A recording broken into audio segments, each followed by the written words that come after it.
বিসমিল্লাহির রহমানির রহিম। প্রিয় সাংবাদিক বন্ধুগণ, আসসালামু আলাইকুম। আমরা আজকে যে বিষয় নিয়ে আপনাদের সামনে উপস্থিত হয়েছি, এটা হচ্ছে সাম্প্রতিক যে দ্রব্যমূল্য বৃদ্ধি পেয়েছে এবং যে ভ্যাট ও শুল্ক যে আরোপ করা হয়েছে, সেই বিষয়ে আমাদের দলের পক্ষ থেকে আমাদের যে স্ট্যান্ড, সেই স্ট্যান্ড আমরা আপনাদের সামনে বলতে চাই এবং এই বিষয়ে আমাদের যে বিশ্লেষণ সেটা আমরা তুলে ধরতে চাই।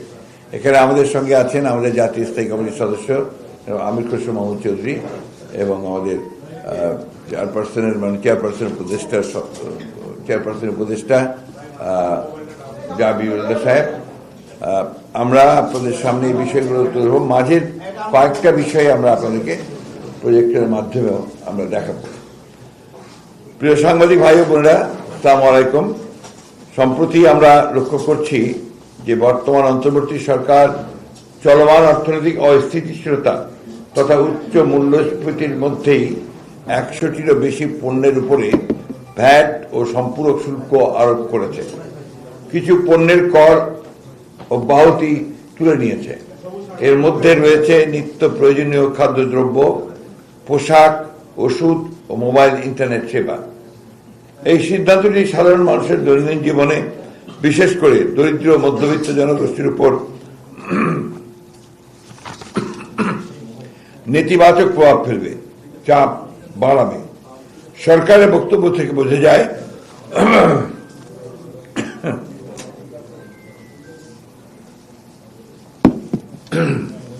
তারা চলতি অর্থ বছরের বাজেট ঘাটতির প্রথম ধাপের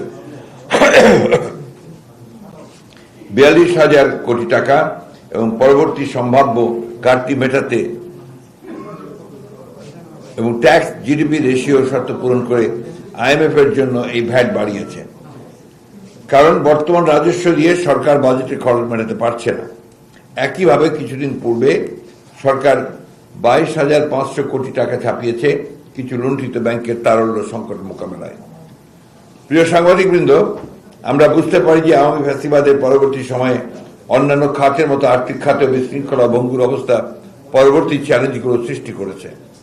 তথাপি বিএনপি বর্তমান অন্তর্বর্তীকালীন সরকারের এমন সিদ্ধান্তে সাধারণ জনগণের জীবনের উপর প্রভাব নিয়ে উদ্বিগ্ন। পতিত আওয়ামী সরকার গত 15 বছর দুর্নীতি ও লুটপাটের মাধ্যমে দেশের অর্থনীতিকে কার্যত ধ্বংস করে ফেলেছে। ডিসেম্বর 2024 অনুযায়ী বিদেশি মুদ্রার রিজার্ভ $21 বিলিয়ন নেমে গিয়েছে। দেশের মূল্যস্ফীতি বেড়ে দাঁড়িয়েছে 11%। অনেক ক্ষেত্রে এটি 25%-এর বেশি বেড়েছে। অথচ দক্ষিণ এশিয়া বিশেষত শ্রীলঙ্কার মতো দেশে মূল্যস্ফীতি উল্লেখযোগ্য হারে কমেছে। দেশের মোট ঋণের পরিমাণ 20 লাখ কোটি টাকা অতিক্রম করেছে। প্রজেকশন দেখতে পাচ্ছেন আপনারা, পরে এটার কপিও পেয়ে যাবেন। ব্যাংকিং খাতে তারল্য সংকটের কারণে জনগণ তাদের কষ্টার্জিত আমানত করে পাচ্ছে না। দেশের অর্থনীতি কার্যত ভেঙে পড়েছে। এমন বাস্তবতায় দেশের অর্থনীতিকে স্বাভাবিক ও গতিশীল অবস্থায় ফিরিয়ে নেওয়া অবশ্যই একটি বড় চ্যালেঞ্জ। দেশের শাসন ব্যবস্থায় যেই থাকুক না কেন, তাকেই সেই চ্যালেঞ্জ নিতে হবে এবং যোগ্যতা ও সাহসের সঙ্গে তা মোকাবেলা করতে হবে। কিন্তু অত্যন্ত উদ্বেগের বিষয়, বর্তমান অন্তর্বর্তী সরকার এই চ্যালেঞ্জগুলোকে কার্যকরভাবে মোকাবেলা না করে একটি অর্থনৈতিক গঠনের ভিত্তি তৈরির দিকে মনোযোগ না দিয়ে চলতি অর্থ বছরের মাঝপথে হঠাৎ করে ভ্যাট শুল্ক বৃদ্ধি করল, যা সহজ কিন্তু জনগণের জন্য কল্যাণকর নয়। উপস্থিত সাংবাদিকবৃন্দ, সরকার গত নভেম্বর 2024 মাসে 24 সালে আওয়ামী সরকার লুণ্ঠিত কিছু ব্যাংকে তারল্য সংকট কমাতে নতুন করে 22,500 কোটি টাকা ছাপিয়ে বাজারে ছেড়েছে। যদিও এই সরকার তার মেয়াদের শুরুতে বলেছিল দেশের অর্থনৈতিক কোন অবস্থাতেই টাকা ছাপানো হবে না, কিন্তু আওয়ামী লীগ সরকারের ন্যায় টাকা ছাপানোর মতো অর্থনীতির জন্য অত্যন্ত ক্ষতিকর পদক্ষেপটি গ্রহণ করলো, যা দেশের উচ্চ মূল্যস্ফীতিকে আরো বাড়িয়ে দিয়েছে এবং জনগণের অবিশ্বাসকে বাড়িয়ে দিয়েছে। প্রিয় সাংবাদিকবৃন্দ, সরকারি রেকর্ড অনুযায়ী ডিসেম্বর 2024 দেশের জাতীয় মূল্যস্ফীতি ছিল 10.89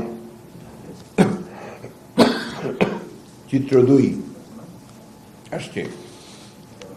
খাদ্য মূল্যস্ফীতি 12.92। তাছাড়া গ্রামের 12.63%, তুলনায় শহরে 13.5% খাদ্য মূল্যস্ফীতির আরো প্রকট আকার ধারণ করেছে। নিত্য প্রয়োজনীয় খাদ্যপণ্য ও আনুষঙ্গিক জিনিসপত্রের দাম এমনিতেই নাগালের বাইরে চলে যাওয়ায় প্রান্তিক জনগণের পাশাপাশি খেটে খাওয়া মানুষ, দিনমজুর ও স্বল্প আয়ের মানুষদের জীবন দুর্বিষহ হয়ে উঠেছে।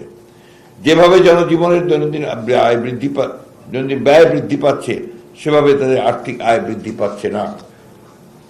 বর্তমান অর্থনীতির বিবেচনায় অন্তর্বর্তী সরকারের এই নতুন করের সিদ্ধান্তের ফলে 1 নম্বর, বর্তমানে প্রায় 13% ক্রমবর্ধমান মূল্যস্ফীতি আরো বৃদ্ধি পাবে। ক্রমবর্ধমান মূল্যস্ফীতির ফলে পরিবারের সঞ্চয় কমবে এবং ব্যাংক থেকে টাকা তোলার হার বেড়ে যাবে। 2, বর্তমানে নিম্নমুখী 5.82% অর্থনৈতিক প্রবৃদ্ধি আরো কমবে। এর অর্থ হল অর্থনৈতিক গতি স্থবির বা মন্থর হয়ে পড়েছে। ব্যবসা বাণিজ্য দ্রুতগতিতে না বাড়লে, কারখানায় উৎপাদন না বাড়লে আয় বৃদ্ধি পাবে না। কর্মসংস্থান আরো কমে যাবে, বেকারের সংখ্যা আরো বৃদ্ধি পাবে। এমনিতেই গত 3 বছর ধরে মানুষের প্রকৃত আয় কমেছে। বিবিএস এর হিসেব অনুযায়ী গত ডিসেম্বর মানুষের আয় বেড়েছে 8%, কিন্তু জিনিসপত্রের দাম অর্থাৎ মূল্যস্ফীতি বেড়েছে প্রায় 11%। বাংলাদেশ ব্যাংকের গভর্নর 14 আগস্ট আশ্বাস দিয়েছিলেন 5-6 মাসের মধ্যে মূল্যস্ফীতি সহনীয় হবে, কিন্তু বাস্তবে তা বরং বেড়েছে। অথচ প্রতিবেশী দেশগুলো মূল্যস্ফীতি নিয়ন্ত্রণে কার্যকর পদক্ষেপ নিয়ে তার সুফল পেয়েছে। বাংলাদেশ যথাসময়ে যথাযথ পদক্ষেপ নিতে পারেনি। মূল্যস্ফীতি নিয়ন্ত্রণে মুদ্রা ও রাজস্ব নীতি ও বাজার ব্যবস্থাপনায় সমন্বিত পদক্ষেপের অভাব রয়েছে। গোষ্ঠী সাধ্য উপেক্ষা করতে পারছে না সরকার। বাংলাদেশ ব্যাংক সুদের হার বাড়াচ্ছে মূল্যস্ফীতি কমাতে, অন্যদিকে সরকার কর বাড়িয়ে দিচ্ছে যা মূল্যস্ফীতি বাড়াবে। এক মন্ত্রণালয় আমদানির অনুমতি দিচ্ছে, আরেক মন্ত্রণালয়ের অধীনে সংস্থা তা আটকে দিচ্ছে।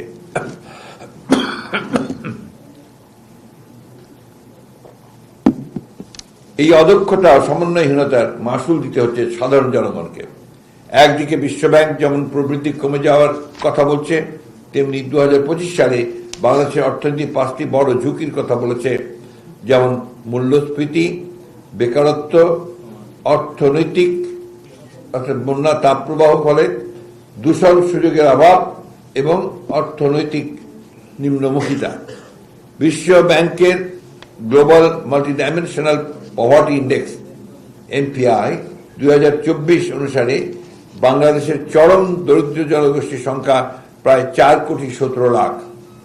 বর্তমানে আরোপিত নতুন কর হার এই দরিদ্র মানুষদের দুর্ভোগ আরো বৃদ্ধি করবে। বিবিএস এর তথ্য মোতাবেক দেশের প্রায় 86% মানুষ অনানুষ্ঠানিক খাতে কাজ করেন। সারা দেশে এই ধরনের কর্মজীবী মানুষের সংখ্যা প্রায় 6 কোটির মতো। এছাড়া 2022 সালের জানুয়ারির পর থেকে 2024 সালের ডিসেম্বর পর্যন্ত কোনো মাসেই মূল্যস্ফীতির সঙ্গে তাল মেলাতে পারেনি মজুরি বৃদ্ধির হার। প্রতি মাসে গড়ে যত মজুরি বেড়েছে, মূল্যস্ফীতি ছিল তার চেয়ে বেশি। ফলে সাধারণ সীমিত আয়ের মানুষের বাজার থেকে নিত্য পণ্য ও সেবা কেনার সামর্থ্য কমেছে। গবেষণা প্রতিষ্ঠান সানেমের দেশব্যাপী গৃহস্থালী জরিপ 2023-এর আরেকটি সমীক্ষায় দেখা যায় যে সেপ্টেম্বর 2022 থেকে 2023 সালের ফেব্রুয়ারির মধ্যে উচ্চ মূল্যস্ফীতির চাপে 70% খানা বা পরিবার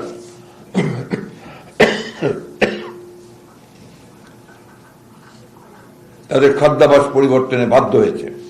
2024 সাল শেষে দেশে সার্বিক মূল্যস্ফীতি কিছুটা কমলেও খাদ্য মূল্যস্ফীতি এখনো 13 ছুঁই। অর্থনৈতিক পরিস্থিতি বিষয়ক শ্বেতপত্র প্রণয়ন কমিটি চূড়ান্ত প্রতিবেদনের প্রদত্ত তথ্য মোতাবেক বর্তমানে প্রায় 2 কোটি লোক রয়েছেন যারা দুদিন কাজ বা আয় করতে না পারলে দারিদ্র্য সীমার নিচে নেমে যেতে বাধ্য হবেন। পরিণতিতে জাতীয় দরিদ্রের হার পুনরায় 40% পৌঁছানোর আশঙ্কা করছেন অর্থনৈতিক বিশেষজ্ঞরা। সামগ্রিক অর্থনৈতিক চিত্র বিবেচনায় এটা দায়িত্বহীনভাবে বলা যায় যে নতুন করে ভ্যাট আরোপে স্বল্প আয়ের মানুষের দুর্দশা চরমভাবে বৃদ্ধির আশঙ্কা তৈরি করেছে। উল্লেখ্য যে 2001 থেকে 7 সনে বিএনপি আমলে দারিদ্র্য লাঘবের হার ছিল বার্ষিক 1%। চিত্র 3। দারিদ্র্য লাঘবের যে হার গত 1.5 দশক ধরে ফ্যাসিস্ট হাসিনার সময় ক্রমাগতভাবে হ্রাস পেতে থাকে, তাছাড়া পতিত আওয়ামী লীগ সরকারের শাসনামলের 1.12% তুলনায় বিএনপি সরকারের শাসনামলে 1.76% দারিদ্র্য সীমার নিচে বসবাসকারী জনসংখ্যার বার্ষিক গড় হ্রাসের পরিমাণ ছিল বেশি ছিল। চিত্র 4। আমাদের মনে রাখতে হবে যে গ্রামের দরিদ্র মানুষ না খেয়ে মরে না ঠিকই, কিন্তু তারা অর্ধাহারে দিন কাটায়। বর্তমানে খাদ্যদ্রব্য সহ অন্যান্য জিনিসপত্রের দাম লাগামহীনভাবে বৃদ্ধি পাওয়ার কারণে একজন আয় দিয়ে সংসার চালানো খুবই কষ্টসাধ্য হয়ে পড়েছে। তাই পিতা মাতা কোনো উপায় না দেখে ছেলেমেয়েদের কাজে লাগিয়ে দিচ্ছেন শুধু খেয়ে বেঁচে থাকার জন্য। তাই সরকারের ভ্যাট ও শুল্ক বৃদ্ধির প্রভাব শিক্ষাক্ষেত্র সহ সকল ক্ষেত্রে পড়তে বাধ্য ও সার্বিকভাবে হত দরিদ্রের উপরই পড়বে বেশি। 4. বর্তমান উচ্চ মূল্যের জ্বালানি খরচ আরো বাড়বে। 5. পর্যাপ্ত সময় না দিয়ে বিদ্যমান টার্নওভার ট্যাক্স থ্রেশহোল্ড 50 লাখ থেকে 30 লাখ এবং ভ্যাট রেজিস্ট্রেশন থ্রেশহোল্ড 3 কোটি থেকে 50 লাখে নির্ধারণ করা ক্ষুদ্র ব্যবসায়ীদের ওপর কমপ্লায়েন্স প্রেসার বাড়াবে এবং অপ্রাতিষ্ঠানিক অর্থনীতি ইনফর্মাল ইকোনমি বৃদ্ধি পাবে, যা দেশের জন্য কোনো অবস্থাতেই মঙ্গলজনক হবে না। 6. ব্যবসায়িক ব্যয় কস্ট অফ বিজনেস এবং শিল্প কারখানাগুলোতে উৎপাদন খরচ বৃদ্ধি পাবে এবং মোট উৎপাদন হ্রাস পাবে। এতে বেকারত্ব আরো বৃদ্ধি পাবে। এমনিতেই দেশে বেকারের সংখ্যা 26,60,000। এটা প্রথম আলো 5 জানুয়ারিতে আপনার 25 জানুয়ারিতে প্রকাশ করেছে, যদিও বেকারের প্রকৃত সংখ্যা আরো অনেক বেশি হবে। 7. ক্রেতাদের ক্রয় ক্ষমতা আরো হ্রাস পাবে। 8. নিম্ন আয় জনগোষ্ঠীর জীবন ধারণ আরো দুর্বিষহ হয়ে উঠবে। ব্যবসায় বিনিয়োগ কমবে। রপ্তানি প্রতিযোগিতার ক্ষমতা হ্রাস পাবে।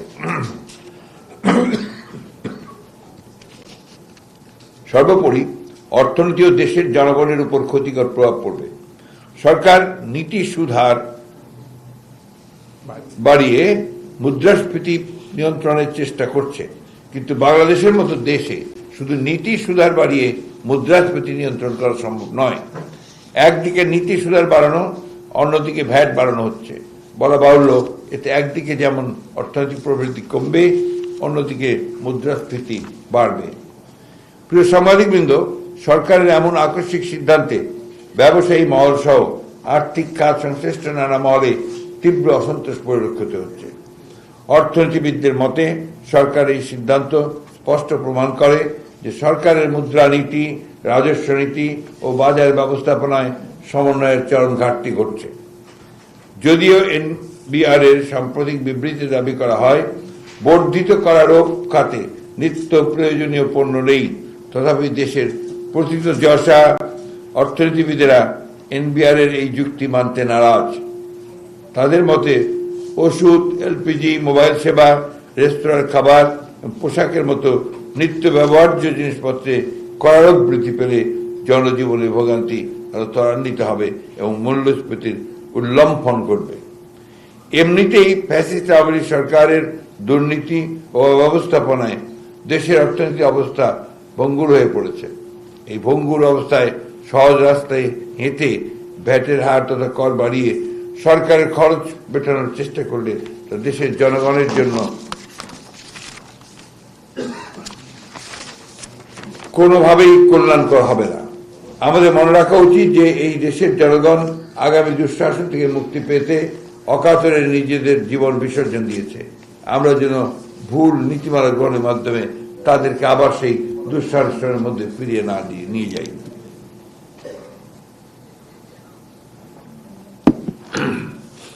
আমরা পূর্বে বলেছি যে এই অন্তর্বর্তী সরকারকে আমরা সর্বাত্মক সমর্থন ও সহযোগিতা করে যাব। তাই সরকারকে অনুরোধ করছি, আপনার নীতিমালা প্রণয়নে জনগণের কথা সর্বপ্রথম বিবেচনায় নিন। দেশের বর্তমান অর্থনৈতিক বাস্তবতায় রাজস্ব সংগ্রহের জন্য অন্যান্য উপায় বিবেচনা করার এবং সেই অনুযায়ী কাজ করার সুযোগ রয়েছে। আপনারা পরোক্ষ কর না বাড়িয়ে প্রত্যক্ষ কর বাড়ানোর দিকে মনোযোগ দিন, কারণ পরোক্ষ কর সকল শ্রেণীর মানুষকে প্রায় সমানভাবে প্রভাবিত করে এবং নিম্নবিত্ত মানুষের উপরে বোঝাটা বাড়ায়। প্রত্যক্ষ কর না বাড়িয়েও সরকারি খরচ কমিয়ে এবং চলতি বাজেটের অর্থনৈতিক ব্যবস্থাপনা পুনর্বিন্যাস করেও চলমান আর্থিক সমস্যার সমাধান করা যায়। বর্তমান পরিস্থিতিতে সরকারের সর্বপ্রথম নজর দেওয়া উচিত খরচ কমানোর দিকে। আমরা মনে করি সরকার তার উন্নয়ন বাজেট পুনর্বিবেচনা করে অপ্রয়োজনীয় ও আর্থিকভাবে অযৌক্তিক প্রকল্পগুলো বাদ দিলে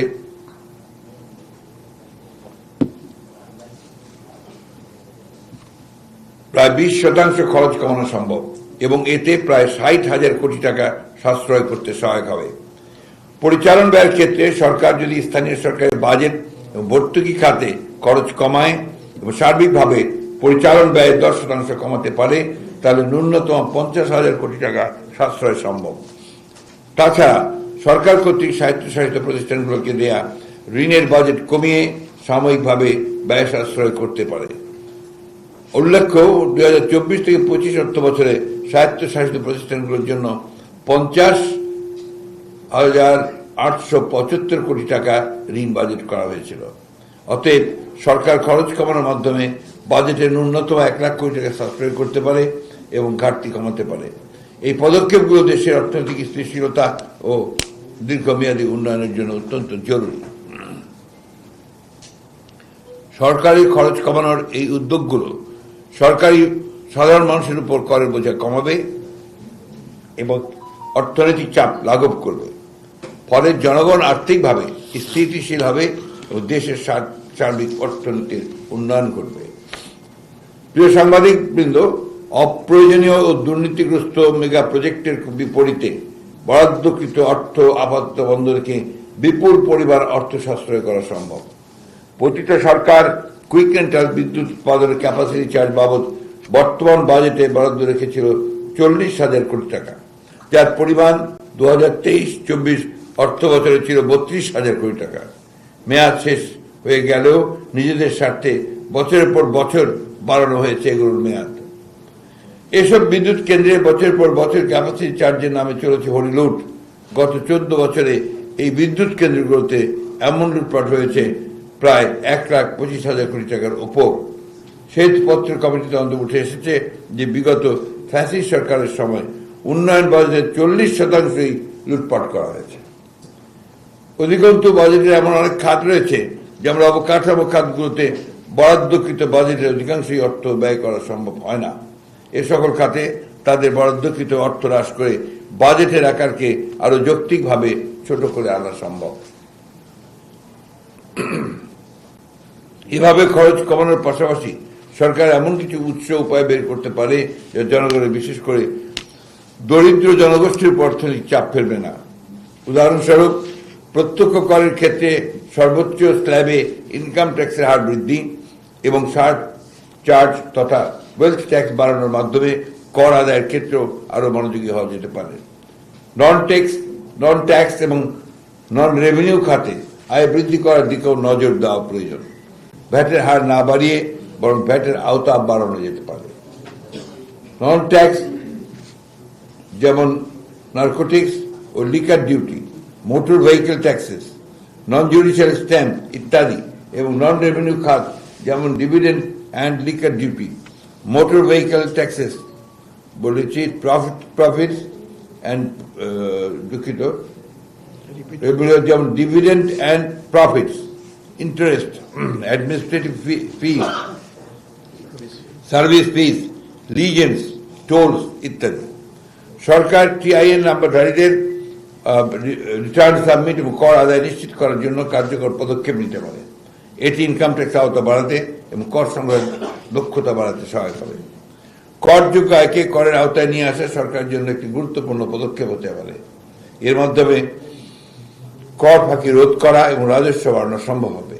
এছাড়াও এটি কর ব্যবস্থা আরো স্বচ্ছ ও সুবিন্যস্ত করতে সহায়ক হবে, যা দেশের অর্থনৈতিক স্থিতিশীলতা বজায় রাখতে এবং সরকারি আয় বৃদ্ধি করতে সহায়তা করবে। দুর্নীতিবাজ ব্যক্তিদের সম্পদ যা জব্দ করা হয়েছে বা অ্যাকাউন্ট ফ্রিজ করা হয়েছে আইনানুগ পন্থায় সেই অর্থ ব্যবহার করা সরকারের জন্য একটি কার্যকর পদক্ষেপ হতে পারে। তাছাড়া যে সকল সরকার সেক্টরে অব্যবহৃত প্রয়োজনীয় অতিরিক্ত অর্থ রয়েছে তা চিহ্নিত করে ওই সকল অলস অর্থের যথাযথ আইনানুগ ব্যবহার নিশ্চিত করা যেতে পারে। এই মুহূর্তে কারো টাকা উদ্ধারের জোরালো চেষ্টা করা, ব্যাংকের লুণ্ঠিত টাকা ও নন পারফরমেন্স লোনের টাকা উদ্ধারের ব্যবস্থা করা হবে একটা অত্যন্ত গুরুত্বপূর্ণ পদক্ষেপ। বর্তমান সরকারের শ্বেতপত্র অনুযায়ী দুর্নীতি লুটপাটের প্রায় $234 বিলিয়ন বা 28 লক্ষ কোটি টাকা উদ্ধার করার সর্বোচ্চ প্রচেষ্টা অত্যন্ত জরুরি। ফ্যাসিস্ট হাসিনার বিদায়ের পর বর্তমান অন্তর্বর্তীকালীন সরকার প্রধানের আন্তর্জাতিক ভাবমূর্তির কারণে সকলে আশা করছে যে আন্তর্জাতিক সম্প্রদায় বাংলাদেশের অর্থনৈতিক সাহায্যে এগিয়ে আসবে। এই প্রেক্ষাপটে আইএমএফ থেকে ঋণ পেতে তাদের প্রদত্ত কঠিন শর্তগুলো শিথিল করার জন্য বলা যেতে পারে। কারণ বলা হচ্ছে যে আইএমএফ এর শর্ত পূরণে নাকি কর চাপানো হয়েছে। তাছাড়া দাতা দেশ ও দাতা সংস্থাগুলো কর্তৃক ঘোষিত অনুদান ঋণের অর্থ ছাড় করানোর ক্ষেত্রেও সরকারকে আরো প্রোঅ্যাক্টিভ হতে হবে। পতিত আওয়ামী লীগ সরকারের সময় অনেক ক্ষমতাশালী ব্যক্তি ও প্রতিষ্ঠানকে অন্যায়ভাবে কর অব্যাহতি দেওয়া হয়েছিল, কর্পোরেট ট্যাক্স রিবেট। তারা অনেকেই অন্যায়ের পথ বেছে নিয়ে অনৈতিকভাবে কর ফাঁকি দিয়েছেন। অন্তর্বর্তীকালীন সরকার এই অন্যায় ও আর্থিক অনিয়মের পথ বন্ধ করে প্রত্যক্ষ কর বাড়াতে পারে। এর ফলে একদিকে যেমন সরকারের রাজস্ব আয়ের পরিসর বৃদ্ধি পেত, ঠিক তেমনি শুল্ক কারোপের মতো জনবিধ্বংসী সিদ্ধান্ত এড়ানো যেত। বিগত সরকার বৃহৎ ঋণ খেলাপিদের নানা অনৈতিক সুযোগ সুবিধা দিয়ে খেলাপি ঋণের বোঝা সৃষ্টি করেছে। মাত্র 3% নগদায়ন করে বৃহৎ আকার ঋণ পরিশোধের শিডিউল করে তাদেরকে ঋণ খেলাপির তালিকা মুক্ত করে ফেলে রেখেছে। সরকারের উচিত এসব ঋণ খেলাপি অলিগার্কদেরকে অপরিশোধিত ঋণ পরিশোধে এবং বিদেশে পাচারকৃত অর্থ ফেরত আনতে বাধ্য করা। বর্তমানে ভ্যাট ও রাজস্ব প্রশাসনে পতিত সরকারের দোসররা এখনো বহাল তবিয়তে অবস্থান করছে। ফলে পূর্বের মতো এই খাতের চলমান অব্যবস্থাপনা, অস্বচ্ছতা ও দুর্নীতির কারণে রাজস্ব প্রশাসন তার কাঙ্ক্ষিত রাজস্ব আহরণের লক্ষ্যমাত্রা অর্জনে ব্যর্থ হচ্ছে। অন্তর্বর্তীকালীন সরকার উচিত ছিল রাজস্ব প্রশাসনের স্বচ্ছতা ও ধারাবাহিক জবাবদিহিতা নিশ্চিত করা এবং নজিরবিহীন দুর্নীতি প্রতিরোধ করে সরকারের বার্ষিক সাহায্য রাজস্ব লক্ষ্যমাত্রা অর্জন করা। জনগণের কাছ থেকে সহজ পন্থায় পরোক্ষ কর আদায় করে রাজস্ব বৃদ্ধির এনবিআর এর অযৌক্তিক পরামর্শ জাতীয় স্বার্থ বিরোধী। এছাড়া কর ফাঁকি রোধ করে কর প্রশাসনের উন্নতি করেও রাজস্ব আয় বাড়ানো যায়। পরিসংখ্যান বলছে বিভিন্ন খাতে কর ফাঁকির কারণে বছরে সরকারের প্রায় 56,000 কোটি টাকা থেকে প্রায় 3 লাখ কোটি টাকা পর্যন্ত রাজস্ব আয় কম হয়। নানা কারণে তথ্য প্রযুক্তি ব্যবহার করে এই কর ফাঁকি রোধ করা যায়। মোট কথা, কর ব্যবস্থাপনার দুর্নীতি হয়রানি কমাতে এনবিআর নিরীক্ষায় অটোমেশন নিশ্চিত করতে হবে। এনবিআর এর বর্তমান কাঠামো অক্ষুণ্ণ রেখে সরকারের অভ্যন্তরীণ রাজস্ব বৃদ্ধি সম্ভব নয়। গত 15 বছরে ফ্যাসিবাদী লুটেরা গোষ্ঠী ও তাদের দোসর অলিগার্করা জনগণের সম্পদ লুটের অংশ হিসেবে ধনিক শ্রেণীর ওপর আয় করের তুলনায় সাধারণ মানুষের উপর পরোক্ষ কর বেশি বসিয়ে রাজস্ব আহরণ করছে। ছাগলকাণ্ডের দুর্নীতিবাজ মতিউররা এ কাজে প্রত্যক্ষ বা পরোক্ষ দোসর হিসেবে সহযোগীর ভূমিকা রেখেছে। বলার অপেক্ষা রাখে না, এর পরিণতিতে সমাজের চরম অর্থনৈতিক বৈষম্য বৃদ্ধি পেয়েছে। অর্থনীতির অন্যতম মূল উৎস কৃষির উপরও জোর দিতে হবে। প্রতিদিনকার কৃষিপণ্য উৎপাদনে তথা শাকসবজি উৎপাদনে বাড়ির আঙিনা থেকে শুরু করে সকল পতিত জমি ব্যবহার করতে হবে। প্রিয় সাংবাদিকবৃন্দ, যদিও বর্তমান অর্থনৈতিক অবস্থায় আওয়ামী সরকারের 2,50,000 কোটি টাকার বেশি বাজেট ঘাটতি মোকাবেলা একটা বড় চ্যালেঞ্জ, সরকার একদিকে খরচ কমিয়ে অন্যদিকে আয় বাড়িয়ে বর্তমান বাজেট ঘাটতি কিছুটা হলেও সমাধান করতে পারে এবং অর্থনৈতিক সংকট মোকাবেলার জন্য কার্যকর পদক্ষেপ নিতে পারে। প্রসঙ্গত বাজেট প্রস্তুতির সময় আমরা বলেছিলাম এটি একটি অবাস্তব বাজেট যা দেশের অর্থনৈতিক পরিস্থিতিকে আরো জটিল করে তুলবে। সাংবাদিক বন্ধুগণ, বর্তমানের প্রেক্ষিতে এবং উপরোক্ত আলোচনার প্রেক্ষিতে আমরা মনে করি সাধারণ জনগণের উপর কর এবং ভ্যাট তথা পরোক্ষ কর আরোপের মতো এই অপরিণামদর্শী সিদ্ধান্ত অবিলম্বে প্রত্যাহার করার আমরা আহ্বান জানাচ্ছি। ধন্যবাদ। আল্লাহ হাফেজ। বাংলাদেশ জিন্দাবাদ।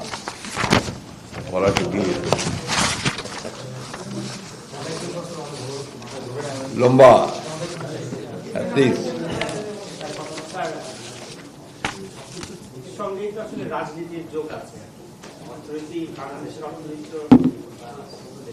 এর উপরে যদি আপনাদের স্পেসিফিক না এইটার উপরে যদি স্পেসিফিক ইকোনমিক কোশ্চেন থাকে সেটা আগে করেন, তারপরে রাজনীতিকে ওখানে টেনে নিয়েছেন আর কি। জি।